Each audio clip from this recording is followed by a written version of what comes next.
नमस्कार, मैं हूं संजय शर्मा। आप देख रहे हैं 4PM न्यूज नेटवर्क। दरअसल देश भर में इन दिनों बहुत गुस्सा है लोगों में। पेट्रोल में इथेनॉल मिलाए जाने को लेकर गुस्सा बढ़ता जा रहा है। लाखों कार और बाइक मालिक शिकायत कर रहे हैं कि उनकी गाड़ियों का माइलेज अचानक गिर गया है और मरम्मत का खर्चा बढ़ गया है। नई नई गाड़ियां खड़ी हो गई। सोशल मीडिया पर हर दिन नए वीडियो वायरल हो रहे हैं जिनमें लोग वर्कशॉप में खड़े होकर अपनी गाड़ियों की खस्ता हालत की कहानी सुना रहे हैं। इस पूरे विवाद के केंद्र में है E20 यानी 20% एथेनॉल मिला हुआ पेट्रोल। भारत में पेट्रोल अब सीधे कच्चे तेल से नहीं बल्कि उसमें गन्ना, मक्का और अनाज से बना इथेनॉल मिलाकर बेचा जा रहा है। 2013-14 में देश के पेट्रोल पंपों में एथेनॉल की मात्रा महज 1.5% के आसपास थी। सरकार ने 2030 तक 20% मिश्रण का लक्ष्य रखा था, लेकिन ये लक्ष्य 5 साल पहले दिसंबर 2025 में ही हासिल कर लिया गया। नतीजा ये हुआ कि देश के ज्यादातर पेट्रोल पंपों पर अब सीधे E20 मिलने लगा है और उपभोक्ताओं के पास पुराना विकल्प यानी E10 चुनने का मौका लगभग खत्म हो गया। सरकार का कहना है कि इस कार्यक्रम के 3 बड़े मकसद हैं। नंबर 1, कच्चे तेल के आयात पर खर्च घटाना, कार्बन उत्सर्जन कम करना और किसानों को एथेनॉल बेचकर अतिरिक्त आमदनी देना।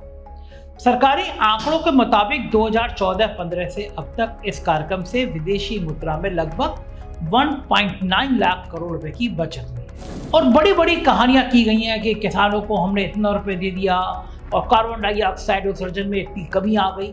लेकिन ऐसी कहानियों का कोई भरोसा नहीं होता है, क्योंकि ये फायदा आम गाड़ी चालक की जेब में दिखने की जगह उसके लिए परेशानी का सबब बनता दिख रहा है। हर शहर, हर चौराहे में अब चर्चा हो रही है। इसके पीछे विज्ञान भी है। एथेनॉल में पेट्रोल के मुकाबले ऊर्जा का घनत्व कम होता है, यानी 1 लीटर एथेनॉल मिश्रित पेट्रोल उतनी ऊर्जा नहीं देता जितनी शुद्ध पेट्रोल देता है। इसी वजह से माइलेज में कुछ गिरावट आना अपेक्षित है, लेकिन जेब पहले ही खत्म हो गई है। जेब के सारे बटुए के पैसे मोदी सरकार ले चुकी है। अब माइलेज भी कम कर दी और इसके साथ ही एथेनॉल नमी को आसानी से सोख लेता है, जिससे लंबे समय तक खड़ी रहने वाली गाड़ियों के टैंक में पानी अलग हो सकता है और धातु के पुर्जों में जंग लग सकती है। आपकी नई गाड़ी कबाड़ा बन सकती है। एथेनॉल में मौजूद रासायनिक तत्व रबड़ और कुछ प्लास्टिक सामग्री को भी धीरे धीरे कमजोर कर देते हैं, जिससे फ्यूल लाइन और सील खराब होने लगती है।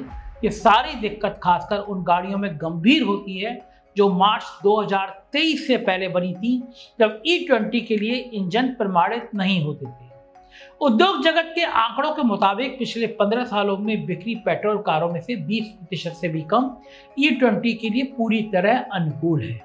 एक आम उदाहरण के तौर पर जो व्यक्ति महीने में सिर्फ 2-3 दिन ही गाड़ी चलाता है, वो जब कई दिनों बाद गाड़ी निकालता है तो पाता है कि जो कार पहले 14 किलोमीटर प्रति लीटर का माइलेज देती थी, वो अब 9.5 किलोमीटर प्रति लीटर पर आ गई है। यानी लगभग 31% की गिरावट जो सरकार द्वारा बताई गई 1 से 6% की सीमा से कहीं ज्यादा है। इसलिए सरकार की बातों का भरोसा आप ज्यादा किया मत कीजिए। ऐसी शिकायतें हजारों लाखों की तादाद में सोशल मीडिया पर छाई हुई हैं।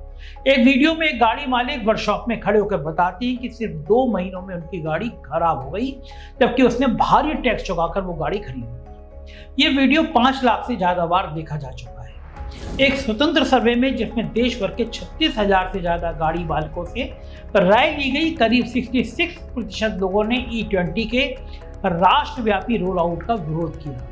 इनमें से 44% ने इसे पूरी तरह से वापस लेने की मांग की, जबकि 22% ने कम से कम पेट्रोल पंपों पर विकल्प देने की मांग की। लोगों की सबसे बड़ी शिकायत यही है कि उन्हें विकल्प ही नहीं दिया गया। जो सरकार चाहती है वो करा ली। पहले पेट्रोल पंप पर सामान और प्रीमियम पेट्रोल का विकल्प होता था, अब ज्यादातर जगह सीधे E20 भर दिया जा रहा है गाड़ी में बिना किसी सूचना या चेतावनी के। सरकार तो बड़ी बड़ी बातें करती है, खारिज कर देती है। नितिन गडकरी आलोचकों को चुनौती देती हैं कि दुनिया में कहीं भी कोई ये गाड़ी दिखा दी जाए जिसमें E20 पेट्रोल से नुकसान हुआ। उनका कहना है पूरा विवाद एक पेट्रोल लॉबी की साजिश है जो इथेनॉल कार्यक्रम को असफल दिखाना चाहती है। गडकरी जी, सफल तो केवल आपके बेटों की कंपनियां हुई हैं, बाकी तो आम आदमी की बैंड बज गई है। पेट्रोलियम मंत्रालय ने एक 10 सूत्रीय स्पष्टीकरण जारी करके एक वायरल दावों को खारिज किया। सरकार का काम ही है इस तरह की चीजें खारिज करती रहे, तरह तरह की कहानियां बताते रहे, आपको बताते रहे कि ये सब बेकार की बात है, तुम तो केवल हिंदू मुसलमानों में फोकस करो, यानी कहानियों में उलझे रहो। मंत्रालय दावा कर रहा है परीक्षणों में कोई ऐसी समस्या नहीं मिली है। हालांकि मंत्रालय ये भी कह रहा है कुछ रबर पुर्जों को समय से पहले बदलने की जरूरत पड़ सकती है। पेट्रोलियम मंत्री हरदीप सिंह पुरी, वही वाले फाइल, ये आपको याद होगा एफएसएन फाइल वाले, उन्होंने खुद स्वीकार किया कि नई गाड़ियों में माइलेज 1 से 2% और पुरानी गाड़ियों में 6% तक घट सकता है। पुरी साहब, जरा दिल पे हाथ रख के मध्यम वर्ग से पूछिए, गाड़ी चलाते हैं तो पैसा लगता है, पेट्रोल ही खून डाल रहे हैं अंदर गाड़ी के। महंगाई का हाल देख रहे हैं।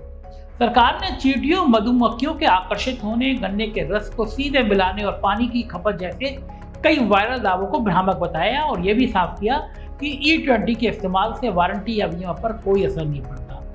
मैं फिर कह रहा हूं, सरकार की बातों में मत जाइए। विवाद उस समय और भड़क गया जब एक अदालती सुनवाई के दौरान अटॉर्नी जनरल आर वेंकटरमैया का यह बयान वायरल हो गया कि एथेनॉल मिश्रण एक एक्सपेरिमेंट प्रयोग है, यानी प्रयोग है जिसके नतीजे अगले साल तक सामने आएंगे। कर्नाटक सरकार में मंत्री और कांग्रेस नेता प्रियंक खड़गे ने पत्नी का हमला बोलते हुए कहा कि जब गडकरी सार्वजनिक तौर पर चुनौती दे रहे हैं तब सरकार खुद अदालत में इसे प्रयोग बता रही। उन्होंने इसे 3.5 करोड़ भारतीयों पर किया गया प्रयोग करार दिया। सरकार ने सफाई दी कि यह सुनवाई एथेनॉल खरीद के ठेके से जुड़ी थी, ना कि मिश्रण से। वैज्ञानिक वैधता से और मीडिया रिपोर्टों में बयान को गलत तरीके से पेश किया गया, सरकार कह रही है। लेकिन तब तक यह मामला पूरी तरह से राजनीतिक रंग दे चुका था। दिल्ली में एक सामाजिक कार्यकर्ता तहसील पूनावाला ने इस नीति के खिलाफ विरोध प्रदर्शन का ऐलान कर दिया, जिसमें हजारों लोगों ने दिलचस्पी दिखाई। इस विवाद ने पूरी तरह से राजनीतिक पॉलिटिकल शक्ल ले ली है। सरकार समर्थकों का कहना है कि विवाद पेट्रोलियम लॉबी और विपक्ष की मिलीभगत से खड़ा किया गया है ताकि एक दूरदर्शी ऊर्जा नीति को बदनाम किया जा सके और अमेरिका, ब्राजील जैसे देशों का हवाला देकर इसे वैश्विक मानों के अनुरूप बताया जाता है। अच्छा है सरकार ने यह नहीं कहा कि विरोध में पाकिस्तान का हाथ है। दूसरी तरफ आलोचकों का कहना है कि ये नीति बिना पर्याप्त सलाह मशवरे और बिना विकल्प के लागू कर दी। कुछ टिप्पणीकारों ने इसे नोटबंदी जैसे पुराने फैसलों से जोड़ते हुए तीखी भाषा में आलोचना की है और इसे नागरिकों की निष्ठा की परीक्षा तक बताया है। लेकिन हकीकत शायद इन दोनों नजरियों के बीच कहीं है। नीति के आर्थिक तर्क वाजिब हो सकते हैं, लेकिन उपभोक्ताओं का भरोसा जीतने में सरकार फेल रही, कई मामलों में फेल रही है। अंतर्राष्ट्रीय तुलना में अमेरिका में E10 मानक ईंधन है और E15 का विस्तार हो रहा है, जबकि ब्राजील में E27 अनिवार्य है और वहां 80% से ज्यादा नई गाड़ियां फ्लैक्स फ्यूल मॉडल हैं जो किसी भी अनुपात में पेट्रोल इथेनॉल मिश्रण पर चल सकती हैं। कनाडा, थाईलैंड, जापान और कई यूरोपीय देशों में भी एथेनॉल मिश्रण अपनाते हैं, लेकिन आलोचकों का कहना है कि इन देशों में यह बदलाव दशकों में धीरे धीरे हुआ और वहां शुरू से फ्लैक्स फ्यूल गाड़ियां बनाई गईं, जबकि भारत में यह बदलाव कहीं ज्यादा तेजी से हुआ और सड़कों पर पहले से मौजूद करोड़ों पुरानी गाड़ियां इसके लिए तैयार नहीं थी। पर्यावरण और खाद्य सुरक्षा का पहलू भी इस बहस में अहम है। परीक्षणों में एथेनॉल मिश्रण से कार्बन मोनोऑक्साइड उत्सर्जन दोपहिया वाहनों में करीब 50% और 4 पहिया वाहनों में 30% घटा पाया गया। लेकिन विशेषज्ञ कहते हैं एथेनॉल बनाने के लिए गन्ना, मक्का और चावल जैसी फसलों को खाद्य आपूर्ति से हटाकर ईंधन उत्पादन की तरफ मोड़ा जा रहा है, जिससे अनाज की परेशानी पैदा हो सकती है। भारत जो कभी चावल का बड़ा निर्यातक था, अब मक्के के मामले में आयातक बनने लगा है। कुछ विशेषज्ञों का यह भी कहना है कि खाद्य फसलों से बनने वाला एथेनॉल अपना पर्यावरणीय फायदा खो सकता है, क्योंकि खेती और प्रोसेसिंग में भी उतना ही कार्बन उत्सर्जन हो सकता है। एथेनॉल संयंत्रों के भूजल इस्तेमाल को लेकर उठे सवालों को भी सरकार ने भ्रामक बताया और कहा है आधुनिक संयंत्र सख्त पर्यावरणीय नियमों के तहत काम करते हैं। वाहन निर्माता संगठनों का कहना है कि नई गाड़ियां E20 के लिए प्रमाणित हैं और वारंटी प्रभावित नहीं होती। हालांकि पुरानी गाड़ियों में कुछ पुर्जे समय से पहले बदलने पड़ सकते हैं और बड़ी बड़ी कंपनियां दोहराती रहती हैं, लेकिन लोग परेशान हैं, लोग दुखी हैं, लोग समझ नहीं पा रहे हैं कि सरकार को ये सूझता क्या है। कभी वो नोटबंदी कर देती है, कभी GST कर देती है, कभी आपकी गाड़ियों में जबरदस्ती कर देती है कि पेट्रोल के संग एथेनॉल भी डालो। एक दो नहीं, आप पेट्रोल पंप में चले जाइए, वहाँ खड़े हो जाइए, लोग तरह तरह की परेशानियां लेके आ रहे हैं, लेकिन सरकार सुनने को तैयार ही नहीं। सरकार क्यों सुने? सरकार मस्त है, सरकार मंदिर में चंदा चोरी में बिजी है और अब्दुल की चूड़ी टाइट करने में व्यस्त है। आप जाने, आपका काम जाने। आपकी गाड़ी की हालत क्या है, कमेंट करके जरूर बताइएगा, मुझे पता तो चले आपकी गाड़ी में केवल मोदी जी की बातें जा रही हैं या सच में पेट्रोल भी जा रहा है? शुक्रिया, थैंक यू।